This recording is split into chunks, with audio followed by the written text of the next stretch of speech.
দেখো, বন্ধু-বান্ধবী আবদার করছে আর না কইরা কি পারা যায়? তো এই ভিডিওটা আসলো আমার আসামে আওয়ার ২ দিন আর ভিডিওটা আমি ক্যাপচার করে রাখছি তুঙ্গর লগে আর শেয়ারই করি নাই। তো আজকে ভাবলাম শেয়ার করে সো হ্যালো এভরিওয়ান, সুপ্রভাত। তোমরা সবাই কেমন আছো? আশা করছি তোমরা সবাই ভালো আছো। তো শুরুর থেকেই ভিডিওটা শুরু করছি।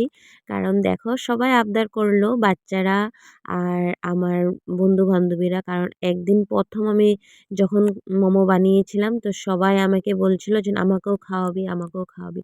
তো সেটা আর কোনো না কোনো কারণে হলো না। তো তার জন্য সবাইকে বাচ্চাদেরকে বললাম। তো বাচ্চাদের সঙ্গে আমার ২ টা বান্ধবীও ছিল। আমি তারাও আসলো। লাগাইছি কারণ বাচ্চাকে তো আমি একলা নিয়ে লাগাইছি আসতে পারবে না তার লাগাইছি জন্য। এই যে আর বাচ্চাদের আবদার মানে মোমো মিটাতে আমি খাইবো খুবই ভালোবাসি। কাম না কইরা আর সঙ্গে আমার বন্ধু-বান্ধবীরও। আর এদিকে দেখো সবাই মিলে হাতে, দেখি হাতে কাজ করছি। আর জানো কাজ করতে সময় যদি সবাই হাতে, হাতে কাজ করলে তাহলে খুবই ভালো লাগে।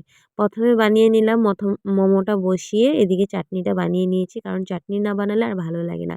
আর দেখো মোমো মেকারটা একটা দিদিভাইয়ের ছিল। তো আমি বললাম, "একটু দেবে?" তো দিদিটা দিল। তো সেই মোমো মেকারই আজকে বানালাম।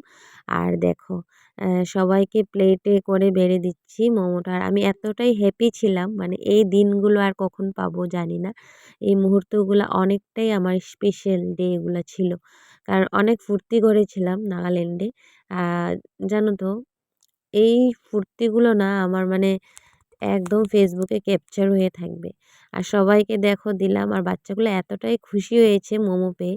এখানে আসামে এসেও বানিয়েছি ২-৩ বার। তোমাদের সাথে শেয়ার করব ভিডিওগুলা। আর জানো এই মোমোটা এত টেস্ট হয়েছিল কারণ আমি এটা 2nd বার বানিয়েছিলাম এইখানে এই মোমোটা। আর এত টেস্ট হয়েছিল মানে বলার মতন না। আর জানো তো এখন আস্তে, আস্তে সবকিছুই বেড়ে গিয়েছে। আর সবাই দেখো এত খুশি হয়েছে না সেই জিনিসগুলো দেখে একদম খুব ভালো লেগেছে। ভিডিওটা কেমন লেগেছে কমেন্ট করে অবশ্যই জানাবে। সবাইকে রাম, রাম।